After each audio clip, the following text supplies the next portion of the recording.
El congresista Ciro Ramírez del Centro Democrático fue delatado por un contratista de la red de corrupción de su colega liberal Mario Castaño como beneficiario de otro paquete de contratos para desangrar los presupuestos de paz en el gobierno anterior. Joana Rodríguez. Mónica, el testigo no solo explicó que su empresa sería la beneficiaria de los contratos que el gobierno le daría a Ramírez, sino que narró la forma en la que el subdirector de Prosperidad de Iván Duque le dio las instrucciones. ¿Es el mejor momento para ser bandido? Ciro Alejandro Ramírez, congresista del Centro Democrático, dijo de Ciro Ramírez Pinzón, excongresista y cacique electoral conservador condenado en 2011 por nexos con los paramilitares, tiene 5 procesos penales en la Corte Suprema de Justicia, uno de ellos por la intervención sobre el direccionamiento de 13 contratos de obra de interventoría y civiles para los departamentos de Quindío y Tolima en el gobierno Duque, que se relacionan con la red de corrupción del congresista Mario Castaño, condenado a 15 años de prisión. ¡Divinos! Estamos en el paraíso del bandidismo. Un interrogatorio en la Fiscalía que rindió el capturado y testigo en la investigación de Castaño, Pablo César Herrera, exgerente de la empresa Proyecta Quindío, vincula directamente al congresista del Centro Democrático Ciro Ramírez como cómplice de la red de corrupción de Castaño, referenciando empresas para la ejecución de los contratos, como el llamado carrusel de la contratación. Los intereses políticos era que Proyecta le manejara obras al senador Ciro Ramírez en los territorios donde él tenía mayor presencia electoral, lo que le permitiera obtener mayor votación paralelo con el manejo de la contratación. Herrera también habla de la relación de la red Castaño con Pierre Eugenio García, subdirector del Departamento de Prosperidad Social en el gobierno de Iván Duque. El 20 de diciembre de 2021 estuve reunido con Pierre García en la ciudad de Bogotá en el DPS, piso sexto, en donde me dio las instrucciones, las cuales quedaron claras en el primer interrogatorio, donde me decía Pierre que contactara a contratistas por él seleccionados, respondiendo a los intereses del senador Ciro Ramírez. Con él directamente tuve instrucciones de la contratación de Quindío y Saldaña, Tolima. En un escueto comunicado, la Procuraduría de Margarita Cabello informó en octubre la apertura de indagación previa a Ciro Ramírez por esos mismos hechos. La apertura de la indagación tiene como objeto determinar los hechos que podrían tener relevancia disciplinaria. El senador podrá ser escuchado en versión libre si así lo desea. El expediente de la Corte Suprema de Justicia advierte que Ciro Ramírez presuntamente recibió 1.000 millones de pesos en coimas derivados de 13 contratos de obra de interventoría y civiles para los departamentos de Quindío y Tolima en el gobierno de Duque y que se los habría repartido con Pierre García. El inicio de investigación penal en contra del senador del Centro Democrático Ciro Ramírez por hechos relacionados con la red de corrupción del condenado excongresista Mario Castaño no solo lo afectará a él, otros senadores y políticos tendrán que responder. Guillermo Gómez. Mónica, a Ciro Ramírez se le investiga por presuntamente haber recibido 1.000 millones de pesos en coimas derivados de contratos que él ayudó a gestionar en el gobierno Duque y se encontró mérito para pedir apertura de procesos contra 5 congresistas más.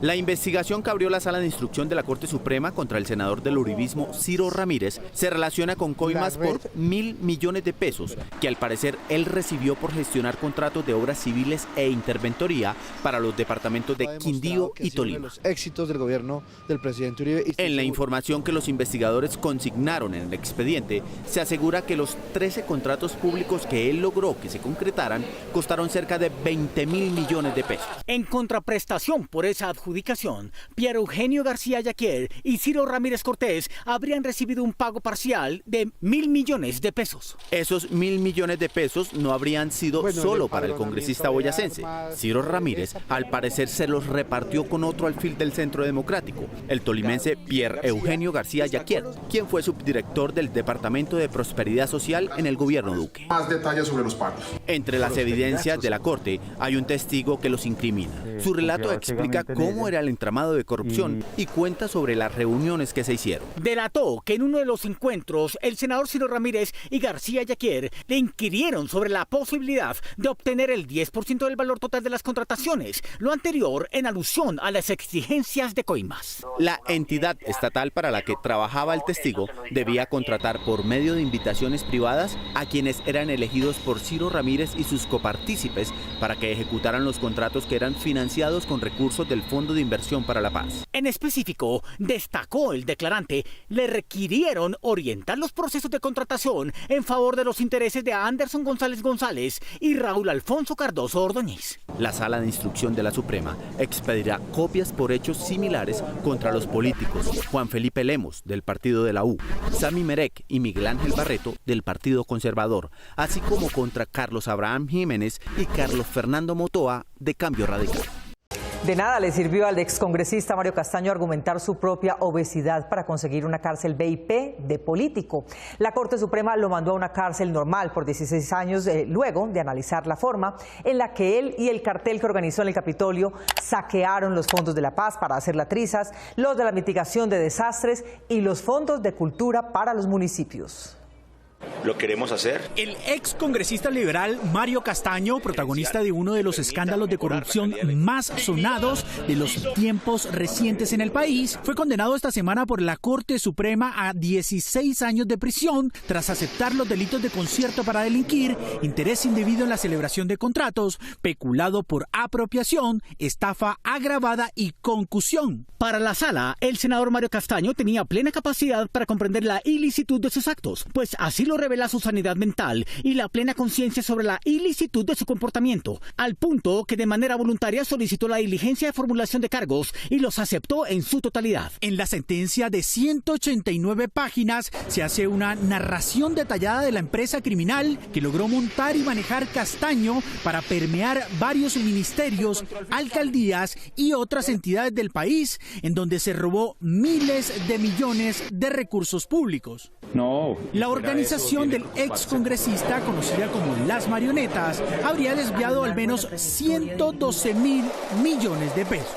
Una organización criminal conformada por funcionarios públicos y particulares que, de común acuerdo, en los años 2020 a 2022 habrían intervenido en la viabilidad de proyectos formulados por entes territoriales ante organismos del nivel central para, a través de manipulación de contratos estatales, apropiarse de parte de los recursos públicos en beneficio propio y de terceros. De principio a fin, la sentencia se lee como un duro regaño de la magistrada ponente Blanca Barreto. La carencia de escrúpulos de la empresa criminal por él liderada hizo que jugaran con los dineros destinados por la Unidad de Gestión de Riesgo para atender la ejecución de obras de mitigación de riesgos de desastres, así como con las partidas del Ministerio de Cultura destinadas para cubrir los aspectos que por antonomasia le corresponden. Y agrega la togada. ¿Qué no decir cuando, con la voracidad propia de los corruptos, hizo nombrar a 2 miembros de la organización delincuencial en el mismo Senado para que, sin hacer alguna actividad, obtuvieran sus salarios, máxime en plena crisis originada por la pandemia COVID-19? Mario Castaño, destacó la Corte, deberá permanecer en la cárcel a pesar de que se pidió un tratamiento especial